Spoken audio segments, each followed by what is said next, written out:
Hello everyone! Salamat sa inyong patuloy na ginagawang pagsubaybay dito sa ating discussions about mechanics of deformable bodies. At ang ating magiging topic for today is all about the relationship between the load, the shear, and the moment diagrams. Ganito kasi guys, isa sa mga katangiang dapat taglayin ng isang civil engineer, lalong-lalo na kapag siya ay na-involved na sa construction, ay yung madali niyang nadidefine at nadidetermine kung nasaan ang location ng maximum shear, location ng maximum bending moment, at nang sa gayon ay ma-check niyang mabuti kung tama ba ang reinforcement or location ng mga reinforcement for shear and for bending. At sa pagkakataong ito ay didiscusin natin ang paraan kung paano mag-drawing ng shear and moment diagrams without writing the shear and moment equations. Gagamitin natin ngayon ang relationship between the load, the shear, and the moment diagrams. Kaya mula dun sa load ay may drawing natin ang shape ng shear diagram, at mula naman sa shear diagram ay may drawing natin ang shape ng moment diagrams. At ganito, unahin natin ang relationship muna between the load and the shear diagrams. Magsimula tayo guys with our case na kung saan ay meron tayo loading diagram. Imagine natin that this load diagram is in this shape where the magnitude at the indicated positions are known. So imagine natin that the loading is a distributed load from point 1 to point 2, which is downward in direction, and also a distributed load in the upward direction from point 2 to point 3. At ang ating concern ngayon ay may drawing ano ang resulting shape ng shear diagram out of the relationship between the load and the shear diagram. Kaya imagine natin na ito yung ating location na kung saan drawing natin ang shear diagram, so that from here, let us try to imagine that this is our shape ng shear diagram.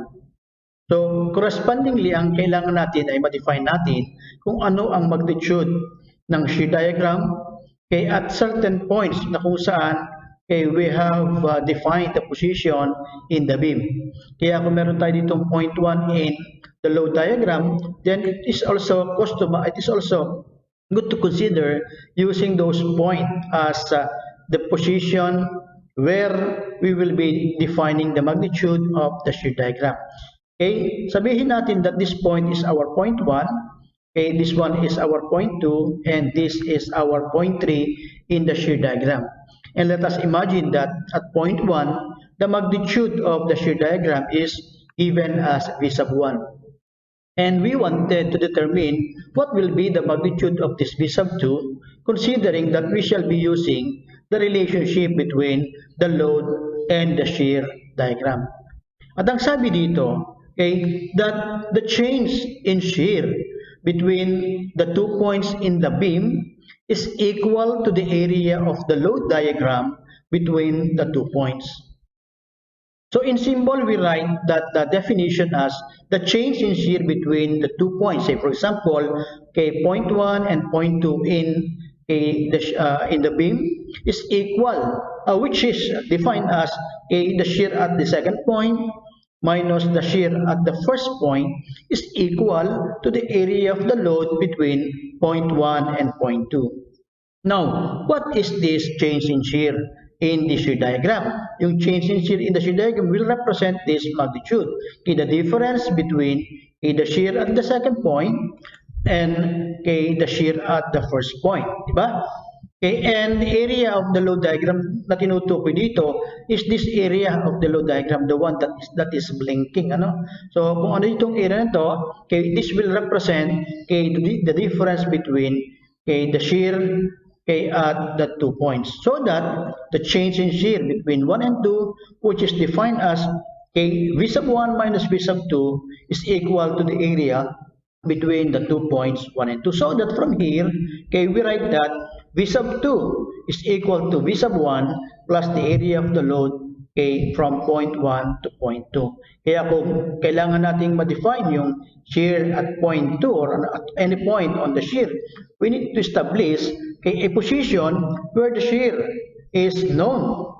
And then from the 2 points, okay, we define what is the area of the load diagram. So that the shear at that particular point, say for example, we wanted to determine, okay, the shear at the second point, it is equal to the shear at the first point plus the area of the load between point 1 and point 2. And then similarly, okay, if we wanted to determine the shear at another point, say for example, shear at the third point, where this is defined by V sub 3, then the change in the shear between points 2 and 3 is equal to the shear at 3 minus shear at 2, okay, and this is equal to the area of the load between points 2 and point 3. Ano yung change in shear between the 2 points na tinutukoy dito? Okay, yung change in shear na tinutukoy natin dito is this, okay, difference, the difference between, okay, the shear at 3, okay, and that of the shear at the second point. And the area of the load na tinutukoy natin is this area, the one that blinks here. Ano? So that if we wanted to write that equation and we wanted to find for V sub 3, therefore V sub 3 becomes equal to, okay, V sub 2 plus the area of the load from point 2 to point 3. So ganyan natin kinukuha yung ating magnitude of the shear at any point in the beam. Now, we should take note here that the points that are usually considered in the determination of shear are normally the chains of load positions, ano? Yung kung saan nagbabago yung magnitude or yung states of the distribution of the load. And normally, okay, this may be treated as the points before and after the concentrated load. If you have a concentrated load, yung point na kinukonsider natin is a point before, okay, the concentrated load, and a point after the concentrated load. O kaya naman, before and after the distributed load. Yung bago, okay, bago magsimula yung distributed load at pagkatapos ng distributed load. Kaya nga, kung meron tayong concentrated loads, okay, the area of the load before and after the point is the magnitude of the concentrated load acting on that point. Kasi nga, ang hinahanap natin ng area ay area between the 2 points. Paano kung ang tinutukoy natin is a concentrated load? Sa makatwid, ang gagamitin nating area, okay, of the load between the 2 points, between the points before the concentrated loads and the point after the concentrated load is the concentrated load itself. So in figure, let us imagine that we have here our concentrated load that is acting, okay, at this point A. Diba? So, kapag tayo ay nagdo-drawing ng shear diagram, okay, we have to consider the 2 points before A and after A. So that before A, we consider this as, okay, A left. And after A, we consider this as A sub R, or the right of A.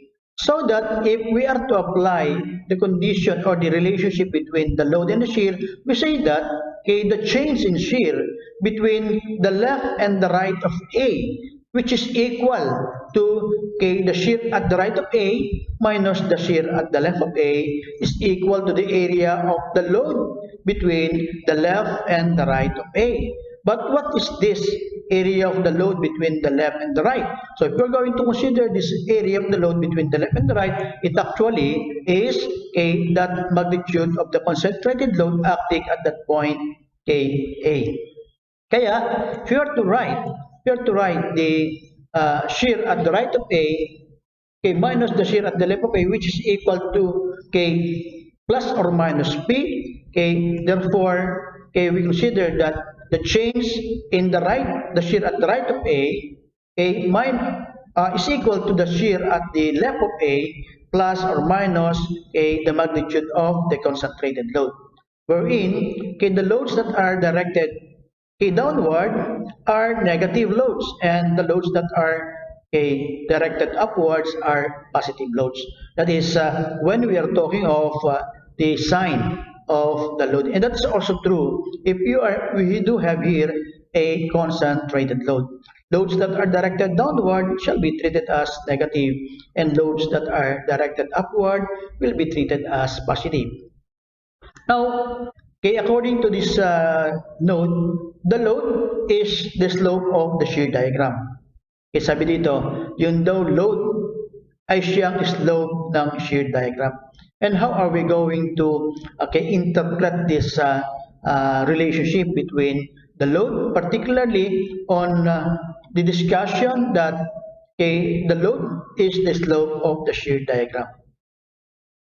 This means that if the load at any point is negative, that is directed downward, then the shear at that point will have a negative slope, a line that is directed down to the right, because we know that negative slope is a line that is directed to the right. Hence, if we have a load that is directed downward, we would expect that the slope at that point in the shear diagram is a line that is directed down to the right. Now let us try to show it in our illustration. Let us imagine that at this point, we have this magnitude of the load. The load is directed in this direction, hence it is downward. So makatuwid, at this point on the shear diagram, this point on the shear diagram, we would expect that there will be a slope that is also negative, and that slope that is negative shall be indicated by a line that is directed down to the right. So, ibig sabihin, ganito yung magiging slope niya, it is directed down to the right kapag ang ating direction ng load is downward. On the other side naman, if the load at any point is positive, meaning that is directed upward, ibig sabihin, at that point on the shear diagram, the slope of the shear diagram will be positive at that point. Diba? Ibig sabihin, positive siya at that point. Diba? So, tingnan natin dito. Imagine that you have here a load that is directed upward. This upward load indicates a positive. Hence, at this point on the shear diagram, diba, we would expect that the shear diagram at that point would have also a positive slope. And positive slope is a line actually that is directed up to the right. So, ganun natin makikita. At saan ito ginagamit? Normally, itong relation na ito, telling us that the load is the slope of the shear diagram, is used normally in defining the shape of the curve that will be connecting the 2 points on the shear. Halimbawa, sabihin natin, na-define na natin itong B sub 1, na-define na rin natin itong B sub 2. So, ang concern natin is how these 2 points will be connected. The 2 points will be connected by the use of this relationship that the load is the slope of the shear diagram. And later on, I have here an example that will help us understand this relationship. Para ito gagamitin in drawing the shape of the shear diagram. So ituloy natin. For the relationship between the moments, the shear and the moment diagram.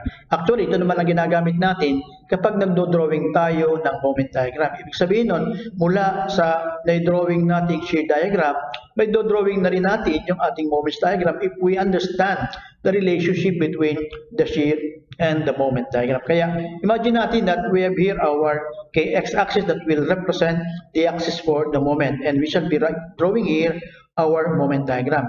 Basically, kapag nagdo-drawing tayo ng moment diagram, ang ginagamit nating points are the same points where we have used in defining our shear diagram. Kaya, we have here points 1, 2, and 3. So, we also have to consider here the points 1, 2, and 3. And imagine natin that this becomes the shape of the moment diagram on this region. So imagine natin that these points 1, 2, and 3 shall be our concern defining the magnitude of the moments at point 1, at point 2, and at point 3. Assume natin that at point 1, we already know the magnitude of the moment, and let that moment be defined as m sub 2. And at point 2, we wanted to determine the moment, whose magnitude is m sub 2. And how are we going to determine the moment at m sub 2. So we can find for the magnitude of this moment by the relationship between the moment diagram and the shear diagram. It says that the change in moment between the 2 points in the beam is equal to the area of the shear diagram between the 2 points. So in symbol, we write this as change in moment between 1 and 2, which is the difference between m sub 2 and m sub 1, is equal to the area of the shear diagram from point 1 to point 2. How are we going to describe here the change in moment? The change in moment will be represented by this distance, the difference between m sub 2 and m sub 1. So that this is equal to m sub 2 minus m sub 1. And what is this area of the shear diagram? The area of the shear diagram shall be represented by this area, okay, the one that is blinking here in the shear diagram. So that if we wanted to write and to compute for the moment at m sub 2 therefore shall be equal to m sub 1 plus the area of the shear diagram. Now, similarly, if we wanted to determine the moment at this point, at the third point, and let us define that this moment be denoted as m sub 3. Therefore, m sub 3 can be taken using the same definition, that the change in moment between point 2 and point 3, which is defined as the difference between m sub 3 and m sub 2, is equal to the area of the shear between 2 and 3. What is this change in moment between points 2 and 3? We are to consider this diagram. This therefore shall represent the difference in the moment, the vertical distance between m sub 2 and m sub 3, which is defined here as the difference between m sub 3 and m sub 2. And that the area of the shear will be represented by this area of the shear diagram. So that we wanted to compute for m sub 3 therefore shall be equal to m sub 2 plus the area of the shear between points 2 and 3, this area. So we should take note here that because we are to consider the area, and area could either be positive or negative. When do we consider area as positive, and when do we consider that area is negative? Note here that area of the shear diagram is positive if it is located above the x-axis. So if it is our x-axis and the shear is located above, therefore the area of the shear diagram shall be treated as positive. If the area shall be located below the x-axis, therefore the area shall be treated as negative. So in this particular example, I have here both the area between 1 and 2 and 2 and 3 are located above the x-axis, and therefore they will be treated as positive. Now, the next relationship shall be used in defining the graph that will join the 2 points in the moment diagram.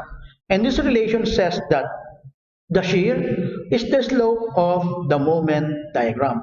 If we wanted to determine how will this be connected, we can connect this by a curve that will tell us, or that will be described by the relationship between the shear and moment, that the shear is the slope of the moment diagram. What does it mean? It means that if the shear at any point is positive, meaning if it is located above the x-axis, then the moment diagram at that point has a positive slope, meaning the moment diagram at that point will have a slope that is directed up to the right. And let us show it in our example. Let us imagine that we have here our 2 points. So somewhere here, at this point, the one that is blinking, the magnitude of the shear is V sub 1, and it is located above the x-axis. So we would expect therefore that at this point, there will be a slope of the graph, that is defined by the relation a positive. And we know that positive is a line that is directed up to the right. And so we would expect that this curve would have this kind of direction, the slope would be directed in that direction. Similarly, at this point, V sub 2, you see this blinking one? This point, the shear is defined as positive because it is located above the x-axis. And therefore, we would expect that somewhere here, at this point, in the moment diagram, we also have a positive slope. And the positive slope will be shown by a slope or a line that is directed up to the right. So we have here up to the right. However, I would like you to take note that the relationship between the slopes at point 1 and at point 2. You will note here that the 2 points in the moment diagram have positive slopes as indicated by the magnitude of the shear. At point 1, we have a positive V sub 1, and at point 2, we have positive V sub 2. Hence, the slope at M sub 1 is positive as well as the slope at M sub 2, which is also positive. However, sabi dito, but since V sub 1, this one, is greater than V sub 2, then the slope at point 1 in the moment diagram, the slope will be greater or will be steeper than the slope of the moment diagram at point 2. Sabihin nun, this one will be steeper than this one because the magnitude of V sub 1 is greater than V sub 2. Mas matarik ito kaysa sa dito dahil mas malaki ito kaysa sa dito. So, ganun natin ma-define, At mamaya, sa aking illustrative problem, you will see how this relationship can be applied in drawing the shape of the moment diagram when you are given the magnitude of the shear diagram. So, the other relationship that we can use in defining the shape of the shear and the moment diagram once you are given the load diagram, or it can be used, interchangeably. Halimbawa, ang given natin ay shape ng shear diagram. So we can also draw the load diagram as well as the moment diagram by the use of this relationship, particularly in terms of the degree of the curve between the load, the shear, and the moment diagram. Kanina, na-discuss natin, sabi dito, yung daw load is the shape or is the slope of the shear diagram.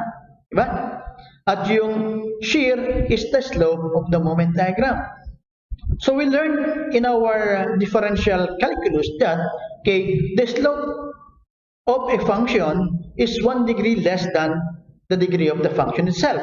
Hence, we can say that the degree of the curve of the shear diagram is 1 degree higher than the degree of the curve of the load diagram, while the degree of the curve of the moment diagram is 1 degree higher than the degree of the curve of the shear diagram. So yun yung ibig sabihin, Ang ibig sabihin to, if this diagram, has a degree equal to n, and this being the slope of the shear diagram, you would expect that the degree of the curve of the shear diagram will be 1 degree higher than this one, and that the degree will be equal to n plus 1. Similarly, you would expect that the degree of this curvature in the moment diagram will be 1 degree higher than the degree of the shear diagram. If the shear diagram has a degree equal to n plus 1, therefore we would expect that the degree of the curve of the moment diagram will be equal to n plus 2. And later on, you will understand paano ba ito gagamitin pag drawing ng shape ng shear diagram as well as the shape of the moment diagram. Siguro para mas madali nating masundan at maintindihan itong relationship, i-apply natin to sa pamamagitan ng sample problem. At ito sample problem na ito, ginawa ko na ng general na para makita natin mula sa concentrated load, uniformly distributed load, uniformly varying load, load that is directed upward, and load that is directed downward. Kumbaga, itong sample problem na inihanda ko para sa inyo is all-in-one. Kumbaga, sa kape meron tayong 3-in-1. This example could be an all-in-one sample problem. And here is our sample problem. Sabi dito, for the beam loaded as shown, do the following. We have to draw the shape of the shear and moment diagram. We have to indicate the magnitude at all chains of load positions and at all points of zero shear and moments. And we have to draw also the approximate elastic curve of the beam. So, pag-aralan muna natin mabuti itong ating situation, para maunawaan natin ano ba klase ng beams meron tayo. So, kung titignan natin, okay, we have a concentrated load, okay, that is directed downward at point A.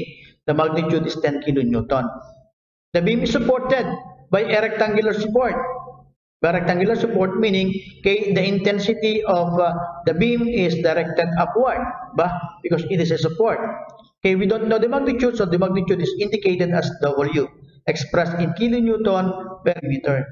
Okay, the distribution, okay, is from B to C. Then at point C, okay, there is a uniformly varying load that starts at 0 at C and ends at 12 kilonewton per meter at point D, okay, 3 meters from point C. So we have here a uniformly varying load. And then at point E, there is another concentrated load, okay, of 10 kilonewton and is supported by a hinge, okay, at F. So, kaya kung titignan nyo, okay, ginawa ko na itong parang problem na kung saan it is almost all-in-one problem because from here, you can find, okay, a load that is directed upward, downward, a load that is concentrated, uniformly distributed, and uniformly varying. And so from here, we wanted to determine, okay, we wanted to draw the shape of the shear and the moment diagrams, okay, that would indicate the magnitude of the magnitude of the shear and moment at all chains of load position, including the positions of the point where the shear becomes 0 or the moment becomes 0. And from there, we shall be drawing the approximate elastic curve of the beam. So let us now try to work on this problem. Okay, so let us try to analyze first this part.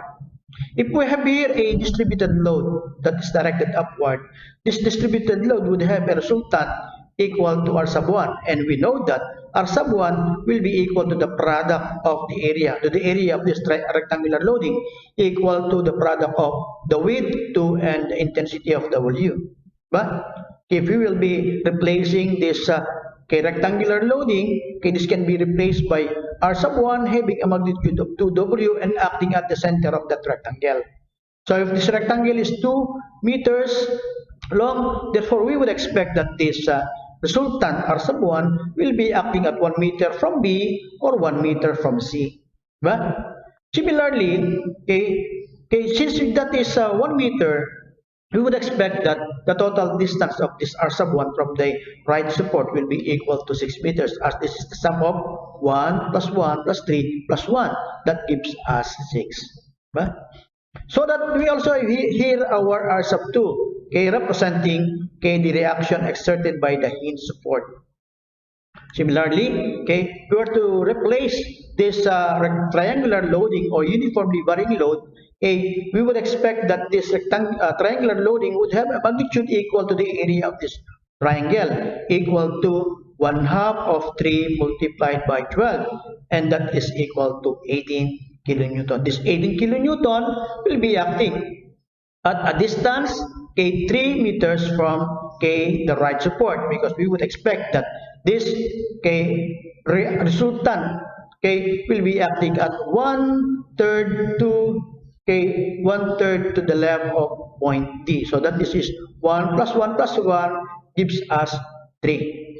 So our concern is to find first for the magnitude of R sub 1 and R sub 2 by applying the principle of moment. So let us try to solve first our reaction at the support by solving the reaction R sub 1 first. If we will be summing up moment about F, and we consider counterclockwise moment as positive, we can solve from here our R sub 1, and also we can also solve for the intensity of W, intensity of W. And how do we solve for it? So if we are to sum up the moments, I will have here 10 multiplied by 9, this magnitude of 10 would have a moment arm from F of 9. Plus 18 multiplied by 3, this one, 18 multiplied by 3. Plus 10 multiplied by 1, representing the moment due to this 10, multiplied by the moment arm of 1. Minus R sub 1 multiplied by 6, representing this R sub 1 and the moment arm of 6.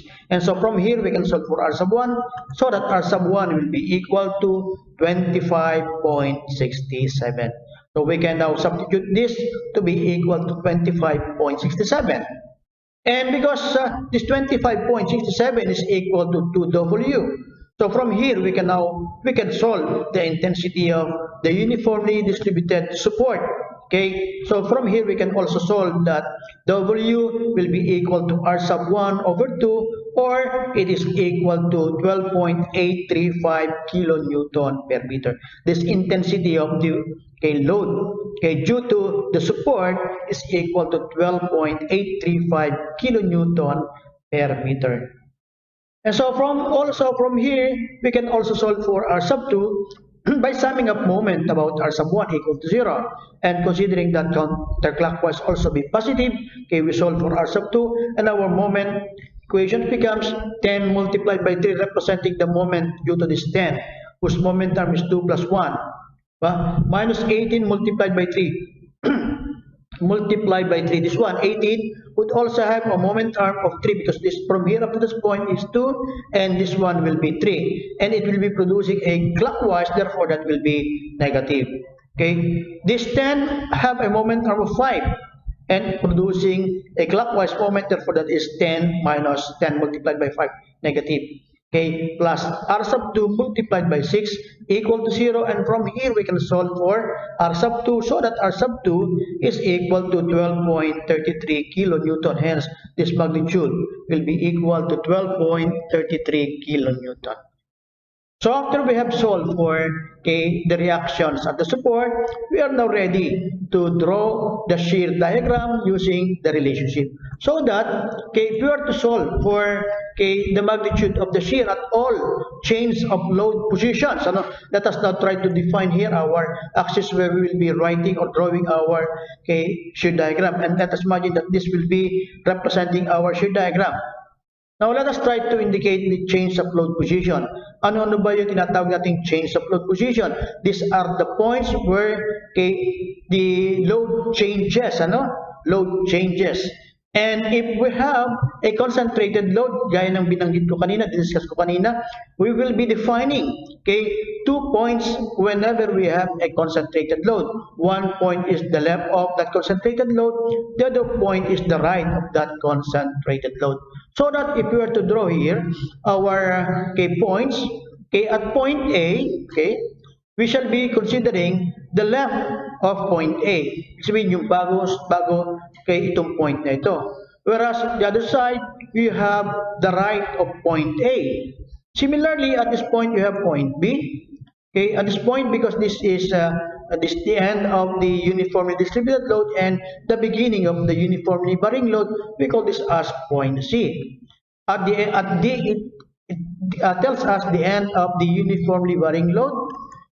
At point E, it is a concentrated load. Therefore, we have to consider the left and the right of that concentrated load. So that we'll have here E sub left, and we also have E sub R. And at F, because we have the reaction, and the reaction is a concentrated load, therefore we shall have here F sub L and F sub R. And we will be defining the shear, the magnitude of the shear at each of this point from left to right, using the relation between the load and the shear. And we start with the shear at the left to be equal to 0. So if we will be starting the left at 0, we shall have here our point at 0.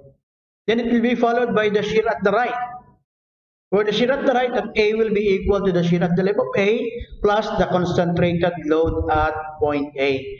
And the magnitude of the concentrated load is 10, whose direction is downward, therefore it will be a negative value, a negative load, whose magnitude is equal to 10. Therefore, so when we substitute, that will become equal to 0 minus 10, and that gives us a value of negative 10. Yung negative 10 natin can be found here, you have a value of negative 10. And if we are to connect these 2 points, these 2 points can be connected by a concentrated load or by a load that would indicate the magnitude of this concentrated load directed downward. So it will be connected by a load that is directed downward.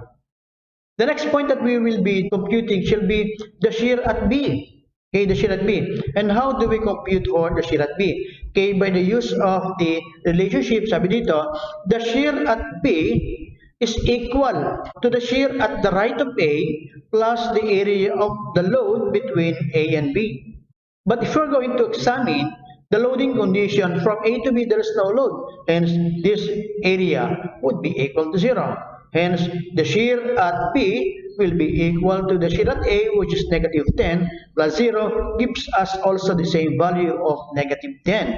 Kaya kung ipapakita natin yung negative 10 shall be here. And how are we going to connect the 2 points? To connect the 2 points, let us try to use the definition or the relationship between the degree of the curve between the load and the shear. Sabi dito, the load is 1 degree less than the degree of the shear diagram. So if there is no load, therefore the degree would start at 0. Therefore, and if the degree is 0, we expect that it will be representing a horizontal line. Therefore, it will be connected with a horizontal line. And if you are to show the shape of the shear diagram from A to B, then the shape of the shear diagram will be rectangular in form. Then the next point that we'll be getting is the shear at C. And by definition, we can get its value from the relation between the load and the shear, such that the shear at C will be equal to the shear at B point plus the area of the load between B and C. Now, where the area of the load between B and C will be represented by this shaded portion, this blinking rectangle, whose direction is upward, therefore that is positive, and whose magnitude is equal to the product of 2W, and whose value is equal to 25.67. So that if this will be substituted here, we will have here an area that is upward and is positive and rectangular in shape. Therefore, our shear at C will be equal to negative 10 plus 25.67 equals 15.67 positive. Therefore, we will expect that it will be located somewhere above the x-axis. The value is positive 15.67. Now, from B to C, you already have defined the 2 points. You have negative 10 at B and 15.67 at C. And our next concern is how these 2 points shall be connected. We know that if we have here a slope that is horizontal, we would expect that this one will be connected with a straight line or a positive slope. Hence, this will be connected with a straight line that's directed up to the right. And to show the shape of the shear diagram, our shear diagram shall be in this form. Shall be in that form. Okay, tingnan natin yung form yan. Ayun. Okay. Then our next point shall be at point D. And how are we going to define the magnitude of the shear at point D? From the definition and the relationship, again, the shear at D shall be equal to the shear at C plus the area of the load between C and D. The area of the load between C and D is in the form of what? In the form of a triangle that is directed downward. Therefore, it will be negative. Area of the load is downward, hence negative, and then it is triangular in shape. The magnitude of this triangle is equal to 1/2 multiplied by 3 multiplied by 12. Actually, this value is equal to 18. And therefore, if this 18 will be substituted in this equation, our shear at D will be equal to 15.67 minus 18, and that gives us a value of negative 2.33. And negative 2.33 is already below the x-axis. Somewhere here is our value. The value is negative 2.33. So if you have here the shear at point C at 15.67 and the shear at point D at negative 2.33, our concern is how will these 2 points be connected? And to connect the 2 points, let us go back to the definition or the relationship between the load and the shear in terms of the degree. We know that if you have here a straight line or a uniformly varying load, the degree of that curve is equal to 1. And because the degree of the curvature of the shear diagram will be 1 degree higher than the degree of the curve of the load diagram, therefore we would expect that this degree would be equal to 2. And if the degree is equal to 2, it will be in the form of a parabola. a parabola that would concave upward or downward, and the concavity we don't know. But okay, we can define the concavity by using the relationship between the load and the shear. But so how are we going to define the concavity? In order for us to determine okay, or to determine the correct shape of the curve that will connect the points, therefore we use the relationship between the load and the shear. That the load is the slope of the shear diagram. So that at point C, look at point C. We will be looking at point C. The magnitude of the load at point C is 0. But we would expect that okay, the slope of the curve at C must also be 0 at this point. So if the load here is 0, then okay, the curve at this point will have a slope that is 0, and we know that slope is a line that is directed in the horizontal direction. Now we try to look at point D. The magnitude of the load at point D is negative. As a matter of fact, it is 12. But that is downward, therefore it is negative. And therefore we would expect that at point D in the shear diagram, we expect that the slope of the shear at point D will be negative. And negative will be directed, okay, will be shown by a line that is directed down to the right. And therefore we expect that okay, a curve that will be connecting the 2 points shall be a curve that is tangent to this line as well as tangent to this line. Hence, we will have here this curvature that is okay, tangent to the 2 tangent lines.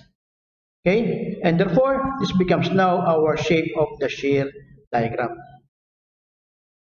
Now, in order for us to determine the shear at point E, or the left of E, because at E is a concentrated load. At the left of E, we will have here the shear at D plus the area of the load between D and E, where the area of the load is 0 because there is no load here. Therefore, we expect that the shear at the left of E will be also negative 2.33. Okay, the same shear, negative 2.33, and therefore we will be connecting it with a line that is directed horizontally, and this gives us the shape of the shear diagram okay, between D and E. Then at the right of E, at the right of E, this one, okay, the shear at the right of E will be equal to the shear at the left of E plus the concentrated load of E, which is equal to 10 and directed downward, therefore that is negative 10. So if this will be substituted here, we shall have okay, the shear at the right of E will be negative 2.33 minus 10, that gives us okay, a value of negative 12.33. And so somewhere here, so you have negative 12.33. And the line that will be connecting these 2 points shall be indicated by this direction okay, of negative 10. So we'll expect here that there will be a negative 10 that is directed to the right, directed downward. Then, okay, the shear at the right of F, left of F, okay, the left of F will be negative 12.33, and because there is no load, so that remains the same at negative 12.33. So somewhere here, so you have negative 12.33. And then finally, okay, the shear at the right of F shall be equal to negative 12.33 plus the magnitude of the concentrated load that is directed upward of 12.33 gives us a magnitude of 0. And so if that becomes 0, sabihin nun, okay, our computation for the shear diagram is correct. And that gives actually a value, and here becomes our shape of the shear diagram. So after we have computed for the shape of the shear diagram or drawn the shape of the shear diagram, we are now ready to draw the shape of the moment diagram. And how are we going to draw the shape of the moment diagram?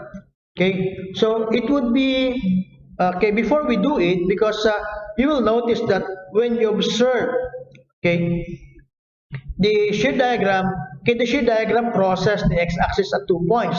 One is that it crosses at this point, and then the other one is that at this point, diba? So we need to consider also the position because it is indicated in our problem, okay, to indicate the position of the point where the shear becomes 0, because at that point that would indicate the position where the moment is either maximum or minimum. And so let us try to find, okay, for the position of the point where the shear is 0. Okay, so you'll notice that we have here a point here. So let us consider this point as point G. And we try to establish its position, okay, from B, and let us call this as S, so that this distance from C will be equal to K 2 minus S. And because you have here a pair of similar triangle, okay, we can use ratio proportion by in solving for the value of S. So that solving for S by ratio proportion, how are we going to form our ratio proportion? That this distance S is to 10, diba? For 10 is to S, the vertical distance is to the horizontal as to 15.67 is to 2 minus S. And so from here, we can solve for S to be at 0.78. This distance will be 0.78. So if this is 0.78, we can find for this magnitude to be 1.22. Right? Similarly, we should be looking for the position of this point where the shear also crosses the x-axis. And let us call this point as point H. Let us assume that the position of H be defined from C at X. Diba? And so we shall be finding for the value of X. So that we can find for the value of X by the use of its relationship from the load and the shear diagram. So we'll be solving for this using the relationship between the load and the shear diagram. Okay, by looking the position of this H in the load diagram, let us call this as our H. And so from here, okay, try to find that this is also our X. And so, kunin natin yung value ng height ng shear load diagram dito, and we call this as Y. Yung height ng load diagram at distance X from C be called as Y. And so, we can use the relationship so that the shear at H will be equal to the shear at C plus the area of the load diagram between C and H. So, gamitin natin itong H na to, okay, solve natin yung shear dito by the use of the relationship that, okay, the shear at H will be equal to the shear at C plus the area of this load. Na kung saan yung area ng load will be defined by this triangular loading that is blinking. Okay, the base is equal to X and the height is equal to Y. Diba? So, kunin natin yung area niyan. Area is equal to 1/2 multiplied by X multiplied by 1. And so, what shall we do? Okay, we have to substitute that is equal to 0 is equal to 15.67 minus 1/2 of X multiplied by Y. So, what shall we do with Y? There is a need for us to express Y in terms of X by ratio proportion. So that if we have to express Y in terms of X using ratio proportion, we shall be getting that Y is to X is proportional to 12 is to 3. And therefore, Y is equal to 4X. And if 4X shall be substituted here in Y, therefore we shall have here the equation 0 equal to 15.67 minus 1/2 of X times 4X. And then from here, we can solve the value of X such that X is equal to, okay, how much? Okay, 2.8. The value of this X will be equal to 2.8. So that if we are to substitute the values, okay, in our illustration, we can find that, okay, this value of S is equal to 0.78. Whereas this value of 2 minus S, okay, will be equal to 1.22. And this value of X will be equal to, okay, 2.8. So after we have solved for this position, okay, we can now, okay, draw the moment diagram. So that, okay, solving for the moment at each change of load positions and at points where the shear is 0, that means, okay, the maximum or the minimum bending moment. Let us now try to establish where are we going to draw the moment diagram using this axis as our axis for the moment. We try to show our moment diagram here, and let us now try to identify those points that will be, okay, used in defining the moment diagram. Let us try to indicate those change of load position, including, okay, the points where, okay, the shear becomes 0. Let us try to indicate those points. So we have here our point A, this is our point B, this is G, this is C, This is H, this is D, I have E, and then I have F. Okay. Therefore, okay, to solve for the moment at A must be 0. Okay, as this will be, okay, the moment starts at 0. And we can find for the moment at B by using its relationship between the shear and moment, that okay, the moment at B will be equal to the moment at A plus the area of the shear diagram between A and B. And what is this area of the shear diagram between A and B? You will find that this blinking one in the form of a rectangle located below the x-axis, diba? So that becomes equal to, okay, moment at B becomes 0 minus 2 multiplied by 10, and that gives us negative 20. And negative 20 will be located somewhere here, diba? Somewhere here. Now the question is, how are we going to connect these 2 points? These 2 points will be connected by, okay, a curve whose end will be equal to 2 as this one. Okay, has a degree equal to 0 because this is horizontal. Knowing that the degree of the moment diagram will be 1 degree higher than the degree of the shear diagram, therefore it is actually has a degree equal to 1, and a curve that has a degree equal to 1 is representing a straight line. Therefore, we'll be connecting it with a straight line, such that this becomes our, okay, a magnitude of okay, the shape of the shear diagram from A to B. Now, how are we going to get, okay, the moment at G? Moment at G is equal to the moment at B plus the area of the shear between B and G. And what is the area of the shear between B and G? It is in the form of a triangle whose magnitude, whose base is 0.78 and a height equal to 10. Therefore, this becomes equal to, okay, negative 20 minus 1 half of 0.78 times 10, and this becomes, this is negative 23.9. And 23.9 is somewhere below is 20. Here is negative 23.9. Question is how these 2 points shall be connected. Okay, again, looking at this being, okay, a degree, having a degree equal to 1 because this is a straight line. Okay, we expect therefore that the degree that will connect these 2 points will be a degree of 2. And a curve having a degree of 2 is a parabola, which either will concave upward or will concave downward.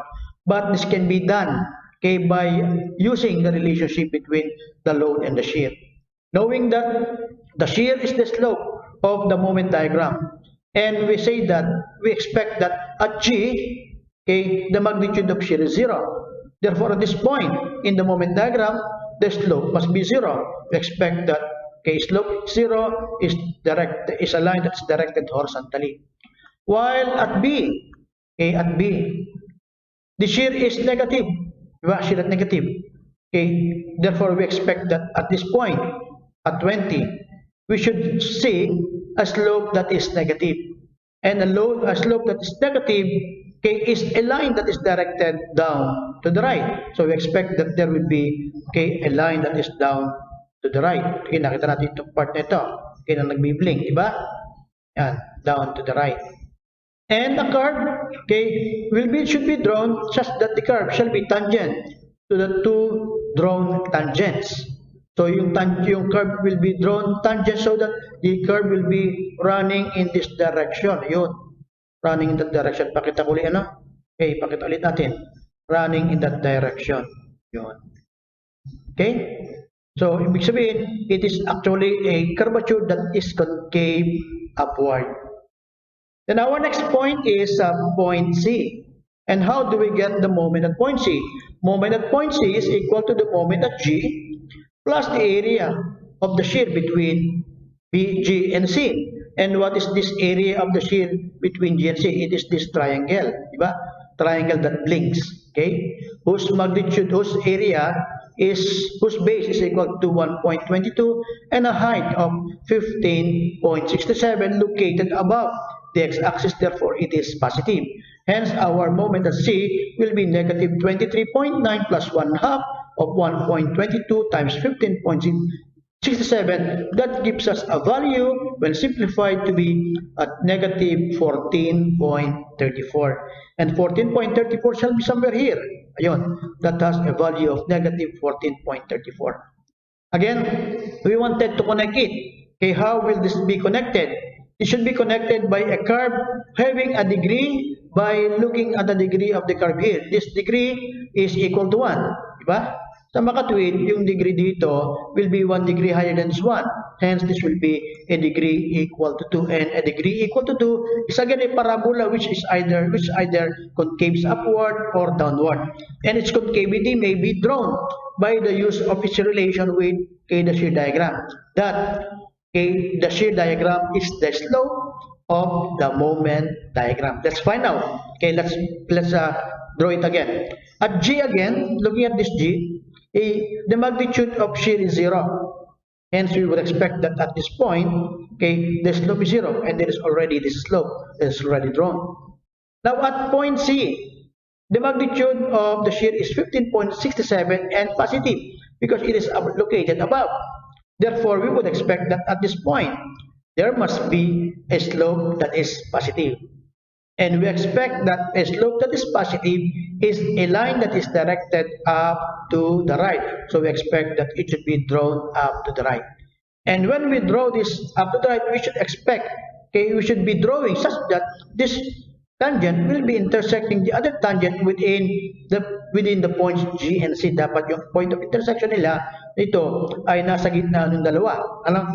And the curve will be drawn such that it will be tangent to the two tangent lines. So you will be drawing a curve that runs in that direction. Pakita ulit natin ito yung kanyang kurbada. And we expect that that is a curve that is direct concave upward. Okay? Our next point here is point H. Ito yung point H natin, which is somewhere here. Diba? So if we're going to look at that magnitude, the moment at H should be equal to the moment at C plus the area of the shear between C and H. Okay? Tingnan natin mabuti. Tingnan natin, alin yung area ng shear between C and H? Ito yung area niya. Diba? Now, gusto ko tingnan natin, ano yung shape ng area na shaded? Because this is n equals to, sa makatwid, itong area is in the form of a parabola. And we know that a parabola would have an area equal to 2/3 of the circumscribing what? Circumscribing rectangle. And the rectangle is having a magnitude of 2.8 multiplied by 15.67. Sa makatwid, if this will be substituted in the formula, our moment at H will be equal to, yan, sabi nga dito, yung area daw niyan is a parabola above the x-axis whose magnitude is equal to 2/3 times 2.8 multiplied by 15.67, and that gives us a value of 14.69. Babalikan ko lang, itong area na itong parabola na ito, has a formula equal to 2/3 of the circumscribing rectangle, and the rectangle has a dimension of 2.8 by 15.67. Kaya itong ating area is 2/3 of 2.8 multiplied by 15.67, and whose value for the moment at H is 14.69. Ito yon, di ba? Kaya ang value niya is 14.91, 14.91. And again, our concern is how will these 2 points be connected? Diba? So, this will be connected again by the use of the relationship. Pag-aralan natin, ano yung degree ng curvature of this shear diagram? The degree of the curve is of second degree. Sa makatwid, you would expect that this would be of third degree. Diba? Third degree siya. And a third degree is either concave upward or concave downward. And we will be drawing it by the use of the relationship that the shear is the slope of the moment diagram. Again, the shear is the slope of the moment diagram. Now, looking at H, at the value of the shear at H is 0. Therefore, we would expect that at this point, the magnitude must also be 0. And that you have here a 0 in that direction, and therefore it will be connected by that curvature. And then finally, we can solve for the value of the moment at D. The moment at D is equal to the moment at H plus the area of the shear diagram okay, between H and D. And because of the difficulty of finding area of shear between H and D, okay, it can be computed easier using the definition of the moment at D. Kasi mahirap kasi kunin itong area nito kung titignan natin, no? Mahirap kunin yan. Therefore, we can find for the moment at D by the use of the formula. Okay, puntahan natin yung moment yan. Okay, puntahan natin siya. Okay? Yun, di ba? So, define natin yung kanyang moment arm ng bawat isa. This distance is equal to 7. Mula dito, okay, ang distance niya ay equal sa 4. At itong gitna na ito, ang distance niya ay equal sa 1. Kaya kung pupunin natin yung moment at D dito, moment at D will be summation of moment taken to the length of the exploratory section. It will be negative 10 times 7 plus 25.67 times 4 minus 18 times 1 equal to 14.67. At yung 14.67 is somewhere here. Diba? Kaya kung i-drawing natin yon, kaya using the relationship, kaya ito ay positive, therefore it will have a slope that is, downward, therefore that is negative. And the curve that will be connecting the 2 points shall be in the form of a curve that is tangent to the 2 curves in this direction. Pakita ko lang uli, ayun, masyadong maliit na lang eh. Diba? And then at point E, how do we get the moment point E? It is equal to the moment at D plus the area of the shear between D and E. And this moment is equal to, area is equal to rectangle, okay, having an area of 1 multiplied by 2.33. So that if this will be substituted in the value, it will be equal to 12.33. And 12.33 is somewhere here. So this is, okay, n equals 0. Therefore, this must have an n equal to 1, which is, okay, drawn using a straight line. And then finally at F, can find for the moment at F to be the moment at E plus the area of the shear, whose area is in the form of a rectangle whose magnitude is negative 12.33 multiplied by 1. So that if this will be substituted, okay, we'll find that area moment at E will be equal to 0. And again, okay, because this is equal to 0 and equals 0 and equals 1 in the graph, and it will be connected with a straight line that is directed in that direction. Now, after we have drawn the moment diagram, our next concern is to draw a shape of the elastic curve. But you will notice that at this point, the moment, crosses the x-axis. And so we will be finding for that position where the moment becomes 0 at this point. But let us call this point as point I. And therefore, we shall be getting the position at this point I, either, okay, from the shear or from the load. Okay, so if we're going to define, okay, the moment diagram, or define the moment from the loading diagram, okay, at this point, we shall try to establish the position where the moment becomes 0. And let us assume that this distance be defined from C. Pakita natin yun, no? Be defined from C. Kunin ko yung